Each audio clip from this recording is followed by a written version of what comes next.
उत्तर प्रदेश विधानसभा चुनाव से पहले कांग्रेस को एक बड़ा झटका लगा है। राहुल गांधी के कभी करीबी कहे जाने वाले जितिन प्रसाद ने अब कांग्रेस के हाथ को झटक दिया है और अपने हाथ में कमल को जकड़ लिया है। जितिन प्रसाद बीजेपी में केंद्रीय मंत्री पीयूष गोयल की मौजूदगी में शामिल हो गए। जितिन प्रसाद कांग्रेस पार्टी में राष्ट्रीय सचिव की भूमिका भी निभा चुके हैं, तो यूपीए सरकार में केंद्रीय मंत्री भी रह चुके हैं। जितिन प्रसाद के इस कदम को कांग्रेस विश्वासघात बता रही है, तो जितिन के समर्थकों में भारी जोश नजर आ रहा है। बीजेपी की सदस्यता लेने के बाद जितिन प्रसाद ने बीजेपी की जमकर तारीफ की और उसे देश की सबसे संगठित पार्टी बताया। हालांकि खुद जितिन 2014 का चुनाव हार गए थे। इसके बाद से ही जितिन प्रसाद के राजनीतिक सितारे गर्दिश में चल रहे थे। राजनीतिक दिग्गज मानते हैं कि यूपी में ब्राह्मणों को बीजेपी के पक्ष में करने के मकसद से जितिन प्रसाद को पार्टी से जोड़ा गया है। हालांकि चाहे लोकसभा की बात हो या फिर विधानसभा चुनाव की बात हो, बीजेपी को एक मुश्त ब्राह्मणों का वोट मिलता रहा है। एक रिपोर्ट आपको दिखाते हैं, फिर इस मसले पर चर्चा करेंगे। विधानसभा चुनाव से पहले लंबे वक्त से अंदरूनी कलह झेल रही कांग्रेस पार्टी को एक और बड़ा झटका लगा। कांग्रेस के दिग्गज नेता जितिन प्रसाद कांग्रेस को छोड़कर भारतीय जनता पार्टी में शामिल हो गए। संस्थागत इंस्टीट्यूशनल दल वो भारतीय जनता पार्टी है, बाकी दल तो व्यक्ति विशेष और क्षेत्र के हो गए, मगर राष्ट्रीय दल के नाम पे अगर आज भारत में कोई दल है तो भारतीय जनता पार्टी है। जितिन प्रसाद के इस तरह अचानक बीजेपी में शामिल होने को लेकर कांग्रेस खेमे में नाराजगी नजर आई। जब आप संघर्ष की बेला आई तो पीठ दिखाकर दूसरे जगह चल दिए। अभी बंगाल का प्रभारी बनाया था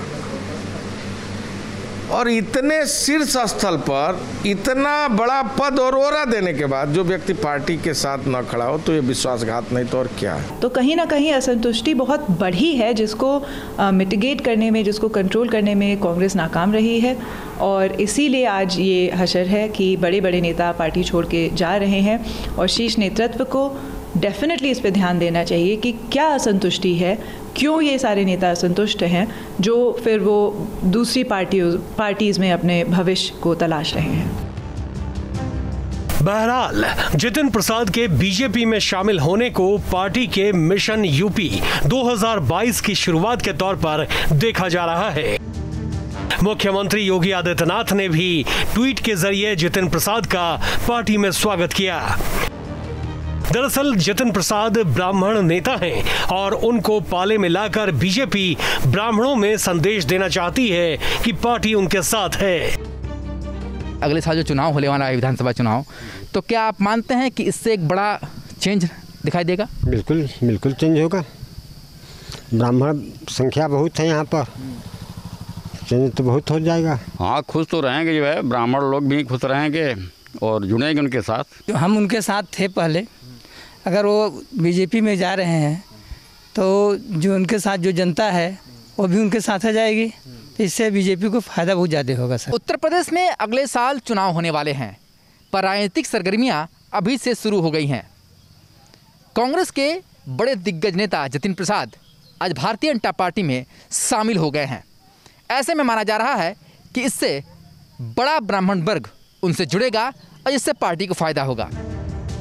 लखनऊ से अविनाश सिंह के साथ वाराणसी से Sushant Mukherjee, team news state.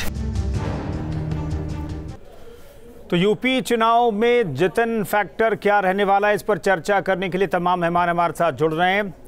OP Mishra हमारे साथ नेता बीजेपी के मौजूद हैं, गौरव जैन नेता कांग्रेस के भी मौजूद हैं हमारे साथ, आईपी सिंह प्रवक्ता एसपी के मौजूद हैं हमारे साथ, अविनाश सिंह संवाददाता लखनऊ से मौजूद हैं, सुशांत मुखर्जी वाराणसी से हमारे साथ, जयपुर गांव से लाइव जुड़ रहे हैं।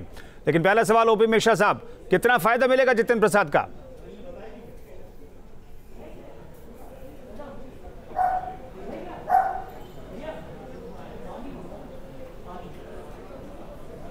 मिश्रा साहब, आपकी आवाज नहीं मिल पा रही है, हम बातचीत करने की कोशिश करेंगे। भारतीय जनता पार्टी अपने विचारधारा पे काम करती है। ठीक आ रही है, कहिए। आवाज नहीं आ रही, कहिए। आवाज नहीं आ रही, हेलो, आवाज नहीं आ रही। देखिए भारतीय जनता पार्टी किसी नफे नुकसान को ध्यान में रख कर राजनीति नहीं करती। हम एक विचारधारा की पार्टी है, अपने विचारधारा को हम आगे बढ़ा रहे हैं। विचारधारा के साथ जो भी जुड़ेगा, भारतीय जनता पार्टी का सबका साथ, सबका विकास और सबका विश्वास के नारे के मिश्रा साहब, दो पीढ़ी से योजनाओं के साथ उनकी विचारधारा तो उनकी अलग थी। भारतीय जनता पार्टी की विचारधारा के जितेंद्र प्रसाद और जतिन प्रसाद की विचारधारा तो अलग थी। सबका स्वागत करेंगे। अब विचारधारा आपसे मिल गई है, अब आपसे विचारधारा मिली है, तो मेरा सवाल ये है कि जतिन प्रसाद जी ने, जी मैं बता रहा हूं, देखिए जतिन प्रसाद, हाँ बोलिए। देखिए जतिन प्रसाद जी भारतीय जनता पार्टी, उन्होंने आज भारतीय जनता पार्टी ज्वाइन की है। हम सभी उनका स्वागत करते हैं। उन्होंने भारतीय जनता पार्टी में विश्वास व्यक्त किया है, प्रधानमंत्री की योजनाओं के, प्रधानमंत्री की कार्यों में विश्वास व्यक्त करके। देखिए 7 साल से भारतीय जनता पार्टी की केंद्र में सरकार चल रही है और लगभग 4.5 साल से उत्तर प्रदेश में सरकार चल रही है। जतिन प्रसाद जी उत्तर प्रदेश के रहने वाले हैं। उन्होंने भारतीय जनता पार्टी की रीति नीति को परखा है, देखा है, समझा है, जाना है। उसके बाद उन्होंने भारतीय जनता पार्टी को ज्वाइन करने का उन्होंने निर्णय लिया है। हम उनका स्वागत करते हैं। वो भारतीय जनता पार्टी को समझते हैं, हमारे नीतियों को समझते हैं, हमारे विचारधारा के साथ जुड़े हैं। हम उनका स्वागत करते हैं। और ठीक है मिश्रा साहब, आप कह रहे हैं कि नफा नुकसान आपने नहीं देखा है। जतिन प्रसाद बीजेपी में शामिल हुए हैं, कोई नफा नुकसान इसमें बीजेपी का नहीं है। बीजेपी एक विचारधारा और विचारधारा से जतिन प्रसाद जुड़े हैं तो अच्छी बात है। गौरव जैन साहब, बीजेपी तो नफा नुकसान नहीं दिख रही है, नुकसान हुआ है क्या आप जतिन प्रसाद के जाने की वजह से कांग्रेस को? जी देखिए, नुकसान तो मैं नहीं कह सकता, नुकसान एक हद तक आप कह सकते हैं, लेकिन जितना बड़ा आप कहेंगे कि ये बहुत बड़ा यहाँ पे राजनीतिक मानचित्र पे बहुत बड़ा फेरबदल हो जाएगा, ये उत्तर प्रदेश में कांग्रेस की राजनीति को बहुत बड़ा झटका लगेगा, तो ये मैं बात को सत्य नहीं मानता। चूंकि जितेंद्र प्रसाद जी हो या फिर सिंधिया जी हो, ये स्वयं जो एक उनकी निजी हताशा थी चुनाव हारने की, चाहे वो लोकसभा का हो, विधानसभा का हो या हाल ही में पंचायत का चुनाव हो, तो उन्हें किसी प्रकार से लगा होगा और वो निरंतर 1.5 साल से अपनी ब्राह्मण चेतना मंच के द्वारा बता रहे थे कि किस प्रकार से योगी आदित्यनाथ की जो सरकार है वो ब्राह्मण विरोधी है, किस प्रकार से निरंतर ब्राह्मणों पे अत्याचार कर रहे हैं। और आज उसी पार्टी के लोग उन्हें खुले गले लगा लेते हैं, खुले हाथों से गले लगा लेते हैं। तो या तो वो तब झूठ बोल रहे थे या वो अब झूठ बोल रहे हैं। तो ये तब तो कांग्रेस ने भी साथ नहीं दिया ना। जतिन प्रसाद की नाराजगी यही है कि तो कांग्रेस ने जब ब्राह्मण चेतना के लिए वो अलग जगा रहे थे, तब कांग्रेस ने उनका साथ नहीं दिया। नाराजगी तो ये भी है। अगर वो एक बार भी खुले मन से बता दे कि कांग्रेस ने उनका कहाँ साथ नहीं दिया। हाल ही में उन्हें वेस्ट बंगाल के लिए बनाया था, CWC के वो मेंबर थे, सेक्रेटरी थे, इससे ज्यादा और आपको क्या साथ दे सकते थे? आप समझिए, उनको केंद्रीय मंत्री बनाया, 2 बार यहाँ से सांसद रहे हैं कांग्रेस की पार्टी से, जबकि उनसे भी और भी ज्यादा लोग थे, लेकिन उनको तवज्जो दी गई। तो इससे ज्यादा अगर आप बोलें कि उनको नहीं तवज्जो दी गई, तो मैं तो ये नहीं मानता, क्योंकि मुझ जैसे लाखों कार्यकर्ता हैं जो बिना किसी पद के या बिना किसी चाहत के पार्टी की सेवा में लगे रहते हैं, क्योंकि हम लोग जो है विचारधारा से जुड़े हुए हैं। हम लोगों का कोई प्रलोभन नहीं है निजी कि हम लोग एक किसी प्रलोभन के चलते चले जाएं। और ये जैसे भी लोग होते हैं जो प्रलोभन के चल के जाते हैं, आप देख लीजिए वेस्ट बंगाल में कितने लोगों ने साथ छोड़ा था और भाजपा में गए थे, आज वही लोग वापस आ रहे हैं। तो दोनों प्रकार के लोग होते हैं राजनीति में, एक वो जो प्रलोभन के लिए राजनीति करते हैं, सत्ता के लिए करते हैं, दूसरे जो विचारधारा। गौरव जैन, हमें बताइए कि क्या ब्राह्मण वोट का नुकसान कांग्रेस को होगा? हालांकि ब्राह्मण वोट एकमुश्त, हम अगर 14 की चुनाव देखें, 17 का चुनाव देखें और 19 का चुनाव देखें, तो ब्राह्मण बीजेपी के साथ जुड़े हुए दिखाई देते हैं आंकड़ों पर अगर गौर करें तो। लेकिन इन सब के बीच मैं सवाल करना चाहता हूं, क्या ब्राह्मण वोट खिसकेगा जो थोड़ा बहुत भी कांग्रेस के साथ था? जी देखिए, ब्राह्मण जो है वो हमेशा से कांग्रेस के साथ रहा है और आजादी के समय से लेके अभी तक भी जो लोग, चलिए अब नहीं है, अब नहीं है, हमें ये सच्चाई कबूल कर लीजिए, अब ये नहीं है। अब वो लोग आपके साथ, ब्राह्मण आपके साथ नहीं है, ये कबूल कर लीजिए तो ज्यादा बेहतर होगा। नहीं, हम मान रहे हैं कि एक तबका हमारे साथ आज नहीं है, लेकिन आज भी जो हमारे साथ लोग हैं किसी भी जाति के हों, वो हमसे इसीलिए जुड़े हैं क्योंकि वो हमारी विचारधारा में विश्वास रखते हैं। वो इसीलिए नहीं जुड़े क्योंकि हमारे पास सत्ता थी या हमारे पास सत्ता आएगी और सत्ता से उन्हें कुछ लाभ मिलेगा। तो ठीक है, जो भी आईपी सिंह साहब हमारे साथ मौजूद हैं, मैं रोक रहा हूँ, गौरव भाई मैं रोक रहा हूँ। आईपी सिंह साहब, चुनाव से पहले बीजेपी खेमा जो है वो खलबली मचा देता है विपक्षी खेमा में, उसकी शुरुआत हो गई है। आप लोग इंटैक्ट रहेंगे ना चुनाव तक, आपके नेता तमाम लोग? कुंदन जी, ये तो बीजेपी को खुद अपने गिरेबान में झांक कर देखना चाहिए कि उत्तर प्रदेश में जब से श्री अजय सिंह बिष्ट उर्फ आदित्यनाथ जी की सरकार बनी है 438 से ज्यादा ब्राह्मणों की हत्याएं हुई हैं। उत्तर प्रदेश के सबसे बड़ा परिवार है श्री हरिशंकर तिवारी, कई बार उत्तर प्रदेश में वो कैबिनेट मिनिस्टर रहे हैं। मुख्यमंत्री बनते ही उनके घर पर जबरदस्ती मुख्यमंत्री ने हल्ला बोला था, उनके घर पर रेड कराई थी, पुलिस की छावनी में तब्दील हो गया था। बिकरू कांड में 4 दिन की विवाहिता शशि दुबे, आईपी सिंह साहब यही डैमेज कंट्रोल है क्या? आईपी सिंह साहब ठीक है, मैं मान लेता हूं जो आप कह रहे हैं, मैं मान लेता हूं। पीछे भेजने का आप जो आरोप लगा रहे हैं कुंदन जी, नहीं कुंदन जी, अगर आप इंटरप्ट करेंगे मैं एक शब्द नहीं बोलूंगा, मुझे 2 मिनट बोलने दीजिए, मुझे 2 मिनट कुंदन जी बोलने दीजिए। कहिए मैंने सिर्फ ये जोड़ा क्या ये डैमेज कंट्रोल है? विवेक तिवारी नहीं आईपी सिंह साहब की निर्मम हत्या उनके पुलिस ने किया। लगातार ब्राह्मणों को हाशिए पर रखने का काम किया है। डॉक्टर दिनेश शर्मा उप मुख्यमंत्री हैं और उत्तर प्रदेश का मुख्यमंत्री उन्हें मिलने का समय नहीं देता। उन्हें उत्तर प्रदेश के दौरे पर हेलीकॉप्टर तक नहीं दिया जाता है, उन्हें किनारे रखा जाता है।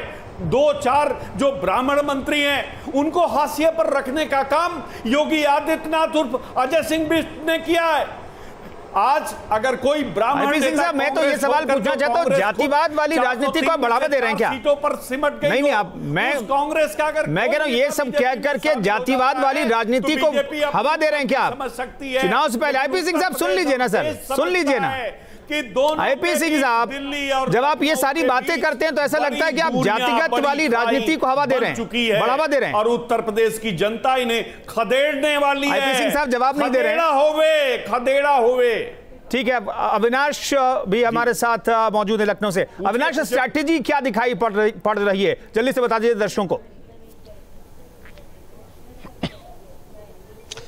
कुंदन, देखिए सबसे पहले तो ये आपको बता दें कि इस प्रदेश का ये दुर्भाग्य है कि यहाँ पर आज भी जो कास्ट वाइज पॉलिटिक्स है वो अपने चरम पर है। जो राजनीतिक पार्टियां एजेंडा सेट करती हैं, लोग उसी पर चलते हैं और लोगों की भी इसमें गलती है। जहां तक सवाल जितिन प्रसाद का है, तो एक बात देखिए बिल्कुल सच है कि जितिन प्रसाद गेम चेंजर नहीं है, लेकिन जितिन प्रसाद वो व्यक्ति हैं जो भाजपा का जो ब्राह्मण वोट बैंक है उसमें जो डेंट लगा था उस डेंट को वो पेंट करने में सक्षम है। और इसके पीछे एक वजह है कुंदन, ये अगर मैं बात बोल रहा हूं तो इसके पीछे एक वजह है, क्योंकि 1 साल से हम लोग खुद देख रहे हैं कि 1 सालों से जितिन प्रसाद के द्वारा जो एक्सरसाइज की जा रही है ब्राह्मण वोट बैंक को, ब्राह्मण वोटों को पोलराइज करने की, उसमें वो काफी सक्षम हुए हैं। आप किसी जिले में चले जाइए, हर जिला चूंकि पिछले 1 सालों से चाहे वो वर्चुअली मीटिंग कर रहे हैं या फिर किसी और माध्यम से वो जाके मिलते हैं लोगों से, खास तौर पर जो मुद्दा होता है ब्राह्मण समाज को लेकर होता है। तो पिछले 1 सालों में जितिन प्रसाद ने जो एक्सरसाइज किया, जो भी कहिए, जो उन्होंने कोशिश की,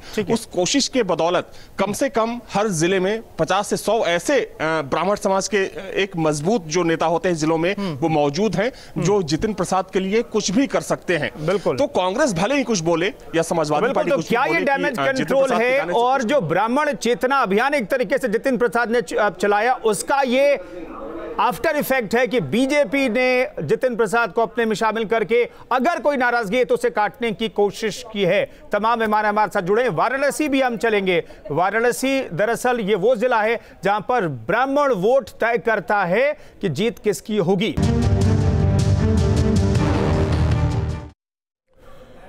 वाराणसी से सुशांत मुखर्जी हमारे साथ मौजूद हैं, जयपुर गांव में मौजूद हैं। सुशांत, वहां पर आपके साथ कुछ लोग भी मौजूद हैं, उनसे पूछिए कि क्या कोई फर्क पड़ेगा क्या ब्राह्मणों के बीजेपी से जुड़ाव और कांग्रेस से अलग होने का कोई फर्क पड़ेगा क्या अगर जितिन प्रसाद बीजेपी में चले गए तो?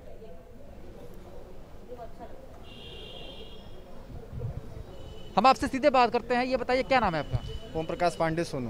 ओम प्रकाश जी, ये बताइए क्या फर्क पड़ेगा जितिन प्रकाश के बीजेपी में आने का? सर देखिए, उत्तर प्रदेश की राजनीति में जातिगत समीकरण को लेकर राजनीति बहुत जोरों पे है। अगर इनको बीजेपी में लाया गया है तो निश्चित रूप से कुछ न कुछ बीजेपी को फायदा तो होना ही है। कुछ फायदा होगा। क्या नाम है आपका? अनुराग पांडे। अनुराग जी, क्या लगता है कुछ फायदा होने वाला है भारतीय जनता पार्टी? बहुत फायदा नहीं हुआ, क्योंकि अभी हाल फिलहाल में आपको देखने को मिला होगा कि ये पश्चिम बंगाल के प्रभारी बनाए गए हुए थे, लेकिन उसका कोई असर देखने को नहीं मिला है आपको पश्चिम बंगाल में। और रही बात यूपी में, तो यूपी के पॉलिटिक्स जात पात पे ही है और देखते हैं आगे क्या होता है। क्या नाम है आपका? मयंक मिश्रा। मयंक जी, क्या लगता है आपको जितिन प्रसाद के बीजेपी में आने का क्या फायदा हो सकता है? 100% फ़ायदा होगा, क्योंकि ये ब्राह्मण है। बीजेपी में ब्राह्मणों की बहुत, जो भी है ब्राह्मणों की इज्जत केवल बीजेपी में ही है और बाकी पार्टियों में दिखती नहीं है। तो जब भी ब्राह्मण में है तो ब्राह्मणों के लिए कहीं ना कहीं 100% फ़ायदा होना है। आप क्या नाम है आपका? आशीष दुबे नाम है मेरा। आशीष जी, क्या लगता है आपको? जतिन प्रसाद कांग्रेस से दिग्गज नेता थे, अब बीजेपी में आ गए हैं, ब्राह्मण वोट बैंक कितना फायदा पहुंचाएगा? बिल्कुल फ़ायदा पहुंचाएगा। कारण ये है कि इनके पिताजी भी कांग्रेस के वरिष्ठ नेता हुआ करते थे, ये खुद एक वरिष्ठ नेता थे, लेकिन कांग्रेस में जिस तरह से ब्राह्मणों को मौका, शीर्ष नेताओं को, ब्राह्मणों के शीर्ष नेताओं को भी कुल मिलाकर के जनता की सोच यहां पर दिखाई देती है। सुशांत, ओपी मिश्रा साहब, मेरा सवाल ये कि 2 दशक तक कांग्रेस में रहे जतिन प्रसाद, ऐसा क्या दिव्य ज्ञान आ गया चुनाव से ठीक पहले कि बीजेपी के विचारधारा में उनको अपना फ्यूचर दिखाई देने लगा और विचारधारा बीजेपी की जो है वो सर्वोपरि दिखाई देने लगी?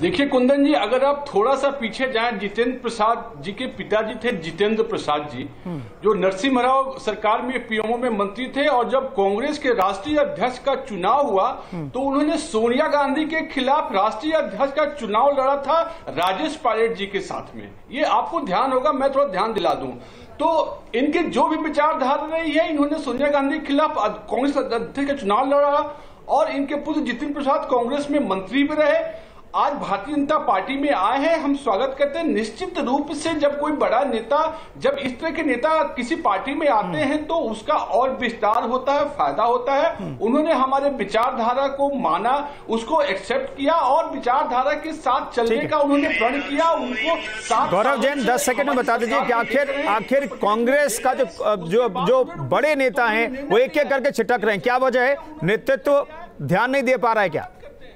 छोटा जवाब। कोई नेतृत्व की इसमें कमी नहीं है, निरंतर नए नए नेता आ रहे हैं, जैसे कि युवा कांग्रेस के नेता हो, श्रीनिवास बीवी जी हो, या तमाम नेता हैं जिनको पार्टी उभार के ला रही है। काफी सारे ऐसे नेता हैं जो तमाम समय से काम नहीं कर रहे थे, इसकी वजह से। लेकिन जो बड़े नेता आपको छोड़ के भी तो जा रहे हैं, जो बड़े नेता कहे जाते रहे हैं वो छोड़ के भी तो जा रहे हैं। सत्ता के नेता थे, सत्ता जहां जाएगी वो वहां चले जाएंगे, और इसमें बहुत बड़ी बात नहीं है। कल हमारे पास सत्ता आएगी, वो हमारे पास वापस भी आ जाएंगे। सिर्फ यही मेरा कहना है। ठीक है, बहुत बहुत शुक्रिया तमाम मेहमानों का। हमारे सहयोगी अभी जुड़े थे वाराणसी से, लखनऊ से, उनका भी बहुत बहुत शुक्रिया। तो जतिन प्रसाद का फैक्टर उत्तर प्रदेश चुनाव में क्या रहेगा, इसके लिए थोड़ा इंतजार करना पड़ेगा। हालांकि सियासी चाल चलने की शुरुआत तमाम राजनीतिक दलों की तरफ से हो चुकी है। सबसे बड़ा मुद्दा में फिलहाल इतना ही।